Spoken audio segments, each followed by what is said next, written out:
అందరికీ నమస్కారం. 'Sitayanam' the untold story of Sita. Sita పుట్టాక అండి, సీతాదేవి చక్కగా ఆ యొక్క రాజప్రసాదంలో సేవకుల పరివారంలో తల్లిదండ్రుల మధ్య చక్కగా ఒక సంవత్సరం పాటు గడుపుద్ది. అంటే ఆమెకి ఒక సంవత్సరం వస్తుందండి వయసు. 12 నెలలు నిండుతాయి. ఎప్పుడు కూడా జనక మహారాజు పెద్దవాళ్ళతో మాట్లాడినట్టు సీతామాతతో మాట్లాడేవారండి. అక్కడ అందరూ కూడా ఆ పరిచారికలందరూ కూడా సీతని మాత అని పిలిచేవారు. కానీ అలా పిలిచినప్పుడు సునైన మాత్రం నవ్వుకునేది. ఎందుకు అంటే ఆమె ఎంత ఆదిపరాశక్తి అయినా కూడా ఈ ప్రపంచానికి ఆమె తల్లయినప్పటికీ కూడా ఈమెను నేను బిడ్డగానే చూడాలి. ఇదే మాయ యొక్క ప్రకృతి అంటే. ఆమెకి తెలిసే తను కనలేదే, తన పొట్టన కడుపులో మొయ్యలేదే, భూమాత యొక్క బిడ్డ గదా! అలాంటిది నా బిడ్డ అని నేననుకోవడం ఏంటి? మాయా ప్రకృతి అంటే ఇదేనండి. ఒకొక రోజు మీనాక్షి సీతాదేవితో ఉన్నప్పుడు సీతాదేవితో ఇలా పలుకుద్దండి. అంటే చిన్న పిల్ల అయినా గూడా, చంటి బిడ్డ అయినా కూడా, "అమ్మా నీ వల్లే నేను ఆనందం అంటే ఏంటో తెలుసుకున్నాను. నువ్వు నా జీవితంలోకి ఒక వెలుగుని తెచ్చావు. నా మిగిలిన జీవితమంతా కూడా నాకు సాధ్యమైనంతలో ఉన్నంతగా నీకు నేను సేవ చేస్తాను" అని ఆ పసిపిల్లతో గుసగుసలాడుతూ ఉంటుందండి. వాళ్ళు మాత అని పిలవడం చాలా సహజంగా వచ్చింది. బాహ్యంగా వాళ్ళందరూ ఆ పిల్ల ఆ చంటి బిడ్డ సీతకి వీళ్ళందరూ ఎవరండి? పరిచారకులు, సేవకులు కదా! వీళ్ళకి తెలుసు. వీళ్ళు ఆమెను రక్షించటానికి ఉన్నట్లుగా కనిపించినా కూడా ఆ రాజప్రసాదంలో ఆమె వీళ్ళని రక్షిస్తున్నట్లు అనిపించేదండి. నిజం చెప్పాలంటే ఆమె వీళ్ళకి మాత కదా! సీత వచ్చిన చాలా నెలల వరకు మహారాజు చుట్టుపక్కల ప్రాంతాలకి తప్ప వేరే ఎక్కడికి ఆ రాజప్రసాదాన్ని విడిచి వెళ్ళేవారు కాదండి. సుదూర ఋషులను కూడా దర్శించటం మానేశారు. ప్రయాణాలు కూడా కొంతకాలం ఆగిపోయాయండి. ఇలా సీతకి ఒక సంవత్సరం నిండే నాటికి ఒకానొక ఋషి దగ్గర నుంచి ఒక ఆహ్వానం వస్తుంది జనక మహారాజుకి. ఆ ఆహ్వానం ఏంటి అంటే అది తెలుసుకుందాం ముందు ముందు. అయితే దాన్ని మాత్రం ఈయన మన్నించి ఆయన దర్శించటానికి జనక మహారాజు గారు సిద్ధమవుతారు. అలా వెళ్ళేటప్పుడు సీతామాతకి వీడ్కోలు చెప్పడానికి సీతామాత దగ్గరికొస్తారండి. అక్కడ మీనాక్షి, సునైన కూడా మాత కూడా అక్కడే ఉంటారు. అక్కడ ఇక్కడ మనం విన్ తెలుసుకోవాల్సిన విషయం ఏంటి అంటే జనక మహారాజు సీతామాతతో మాట్లాడుతూ ఉన్నప్పుడు ఆయన ఎందుకు వెళ్తున్నారు అన్నది చక్కగా అన్నీ వివరించి చెప్తారండి. తను వెళ్తున్న చోటు గురించి, ఆ మహారాజు సీతతో, ఆ పసిపిల్లతో అలా పెద్దవాళ్ళతో మాట్లాడినట్టు అన్ని విషయాలు మాట్లాడుతున్నట్టు అనిపిస్తుంది సునైనకి.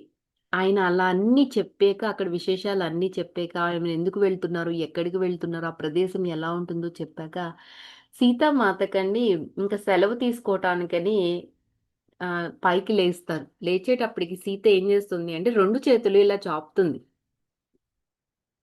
అప్పుడు వాళ్ళిద్దరూ ఐ టు ఐ కాంటాక్ట్ అవుతదండి. జనక మహారాజుకి, సీతామాతకి. ఒక్క క్షణం పాటు ఆయన ఏమీ కదలరు. అసలు ఏమీ మాట్లాడరనమాట. ఆ తరువాత ఆమెకు బదులిచ్చినట్లు అంటే బాహ్యంగా వాళ్ళేమి మాట్లాడుకున్నట్టు కనపడరు కానీ, చివరికి ఈయనొక సమాధానం చెప్తారండి ఆమెకి. "సరే నిన్ను కూడా నాతో పాటు తీసుకెళ్తాను" అంటారు. సునైనా మాత భయపడిపోతుందండి. ఏంటి సంవత్సరం నిండిన పిల్లని మీరు తీసుకెళ్తారా అడవిలకి?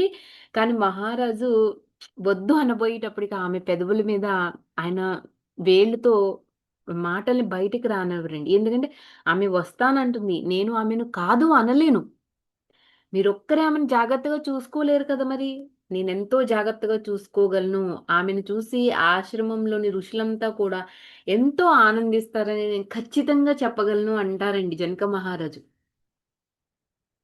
అయితే మీరు తప్పకుండా మీరు సీతని తీసుకెళ్ళేటట్లయితే మీనాక్షిని, ఉషని కూడా మీతో తీసుకెళ్ళండి అని చెప్తారు. ఉష కూడా ఆ యొక్క పరివార కృత్యాలను అంకిత భావంతో చేసే ఒక యువ పరిచారిక అనమాట. అప్పుడప్పుడు మీనాక్షికి పనిలో సహాయం చేసేదండి. మహారాజు మీనాక్షి వైపు చూసి, "మీనాక్షి నువ్వు నాతో రా, ఉషకు కూడా చెప్పు" అని చెప్తారనమాట. అసలు మీనాక్షి ఎప్పుడు ఆ రాజప్రసాదాన్ని వదిలే తను ప్రయాణించలేదు. ఏ ఋషి ఆశ్రమాన్ని అసలెప్పుడు దర్శించలేదు కదా! ఇదంతా మీనాక్షికి ఒక సరికొత్త అనుభవమండి. ఆశ్రమం చేరడానికి ఒక పగలంతా పడుతుంది. కానీ దారిలో ఎన్నో సార్లు ఆగుతారు. ఎందుకు ఆగారు అంటే పసిబిడ్డ ఇబ్బంది గురించి మాత్రం కాదండి. మహారాజు ఈ మిథిలా నగర రాజ్యంలో ఆ రాజప్రసాదం నుండి బయలుదేరి ఏ ఋషి ఆశ్రమానికి చేరుకోవాలనుకున్నారో, ఈ దారుంది కదండీ! ఈ దారి గుండా ఆయన ప్రయాణం చేస్తున్నప్పుడు సమీపంలో ఏవేవి గ్రామాలున్నాయో, ఆ గ్రామ ప్రజలతో సంభాషించటానికి, వాళ్ళతో కలిసి భోజనం చెయ్యటానికి ఉపయోగించుకున్నారు. ప్రజలు మొట్టమొదటిసారిగా రాజకుమారి సీతామాతను కలిసారు కదండీ! ఎందుకు అంటే, రాజుగారు తన కుమార్తెతో ఆ మార్గంలో వెళ్తున్నారు అన్న వార్త ఆ నోట, ఈ నోట పాకేటప్పటికి వారిని అభినందించటానికి ఊళ్ళకు ఊళ్ళే తరలి వచ్చేస్తాయండి. అక్కడికి చేరిన సమూహాలతో మహారాజు వ్యవహరించిన తీరు వర్ణనాతీతం. అసలు మీనాక్షిని ఎంతో ఆశ్చర్యపరుస్తుంది. ప్రజలు సీతని తాకి ఎత్తుకోవటానికి చేసే ప్రయత్నాలను అసలాయన అడ్డుకోలేదు. సీత ఆనందంగా నవ్వుతూ, తుళ్ళుతూ ఉంది వాళ్ళతో కూడా. చూడండి చంటి బిడ్డ అయినా కూడా అన్‌కంఫర్టబుల్‌గా ఎక్కడా ఫీల్ అవ్వలేదండి. చివరికి వీళ్ళు అలా ప్రయాణం చేసి ఋషిగారి యొక్క ఆశ్రమానికి చేరుకుంటారు. వీళ్ళతో పాటు ఆ చిన్న బిడ్డ ఉన్న సీతను చూసి అసలు ఆ ఋషి ఎంత మాత్రమూ ఆశ్చర్యపడలేదంట. అంటే చంటి బిడ్డని తీసుకొని జనక మహారాజు వస్తున్నారు అన్న విషయానికి అక్కడ చూసి అంటే జనక మహారాజు ఒక్కడే వస్తాడు అనుకున్నారు కదా ఆయన. వీళ్ళని చూసి సీతామాతను చూసేసరికి ఆశ్చర్యపోలేదంట. ఆయన ఒక్క మాటే అన్నారు. "నువ్వొస్తావని నేను అనుకుంటున్నాను." నువ్వు నీ ప్రథమ పాఠాల కోసం వచ్చినందుకు సంతోషం అన్నారంటండి ఆ ఋషి. ఆయన మహారాజుని తన కుటీరంలోకి తీసుకువెళ్తే సీతకి, సీతామాతకి, ఉషకి, మీనాక్షికి కేటాయించిన కుటీరంలోకి వీళ్ళు వెళ్తారు. వీళ్ళు ఎంతో సుదీర్ఘ ప్రయాణం చేశారండి. పొద్దుటి నుంచి సాయంత్రం వరకు. ఈ ప్రయాణం అంతట్లో కూడా సీతామాత మెలకువగానే ఉంది. కనుక ఇంక నిద్రపోతుంది అని అనుకుని మీనాక్షి ఏం చేస్తుందంటే, మీనాక్షి, ఉష వీళ్ళు ఆమెకు త్వరగా పక్క సిద్ధం చేసేసి సీతామాతను పడుకోబెట్టి, ఉష ఆమె పక్కనే జోకొడుతూ కూర్చుంటే, మీనాక్షి మెల్లగా పాడసాగిందండి. ఈ మీనాక్షి అటు చూసేసరికి ఆమె నిద్రపోయింది. అయితే మీనాక్షికి నిద్ర వచ్చే వరకు అలా పాడుతూనే ఉంటది. కొంతసేపటి తర్వాత ఉలిక్కిపడి లేస్తుందండి మీనాక్షి. ఎందుకంటే సీత పడుకున్న పక్క ఏదైతే ఉందో ఆ పక్క మీదకి మీనాక్షి దొర్లిపోతుంది. అమ్మో! గాఢంగా చూసేటప్పటికి అక్కడ నిద్రపోతున్న ఉష తప్ప సీత లేదు. ఆ పక్క ఎలా ఉందంటే ఖాళీగా ఉంది. ఒక్కసారి గుండె గుబేలమందండి. మాత మాత అంటూ అనేక సార్లు పిలిచిందండి సీతామాతని. కానీ ఆమె కుటీరంలో లేదు. ఈమె మీనాక్షి అరుపులకి ఉష నిద్రలేచింది. వీళ్ళిద్దరూ భయంగా బయటకు వెళ్తారు. అది అర్ధరాత్రి సమయం. నిశిరాత్రి. సీత ఎక్కువ దూరం వెళ్ళి ఉండదు అనుకుంటూ ఆవరణంతా వెతుకుతారండి. కానీ ఆమె ఎక్కడ కనబడదు. ఒక్క సంవత్సరం చంటి బిడ్డ గదా! ఎక్కడికి వెళ్తుంది? ఎంత దూరమని వెళ్ళగలుగుతుందండి? మహారాజు, ఋషులు కూర్చున్న చోటు నుంచి ఒక పల్చటి కాంతి వీళ్ళకి కనపడుతుందండి. సరే ఈ విషయం ఎలాగైనా సరే నేను జనక మహారాజుకు తెలియాలని వాళ్ళని మాట్లాడించాలంటే సంకోచంగా ఉన్నప్పటికీ కూడా ఏం చెయ్యాలో తెలియక ఉషనేమో ఆ సీతామాతని వెతుకుతూ ఉండమని చెప్పి ఈమె కుటీరం వైపు వెళ్తుంది. అక్కడ కొంచెం తలుపు తెరిచుంటదండి ఆ కుటీరానికి. తెరిచుంటున్నప్పుడు మహారాజు ఆ ఋషితో పాటు మరికొందరు అక్కడ ఎలా ఉన్నారంటే జాన స్థితిలో కూర్చుని ఉన్నారు. ఏం చేయాలి అనుకుంటూ అక్కడే భయంతో నిలబడి ఉండిపోయిందండి మీనాక్షి.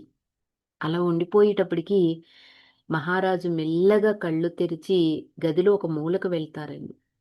ఆయన మెల్లగా ఆమె లోపలికి ఇప్పుడే నడిచి వచ్చింది. సీతా పాప అప్పటికింకా తన మొదటి అడుగే వెయ్యలేదండి. తనంతట తను నడవడం అనేది ఇంకా జరగలేదన్నమాట. ఆయన స్వరంలో ఆశ్చర్యం స్పష్టంగా వినబడిందండి. మీనాక్షి ఖచ్చితంగా నేను సరిగ్గా వినలేదేమో అనుకుంటూ, "నడిచిందా?" అని అడుగుతుందన్నమాట. ఆయన తలూపి, "అవును ఇక్కడే ఉంది. వెళ్లి పడుకో మీనాక్షి. అంతా సవ్యంగానే ఉంది" అని జనక మహారాజు చెప్తారండి. సీతామాత నడుచుకుంటూ వెళ్ళిపోయిందంట చూడండి.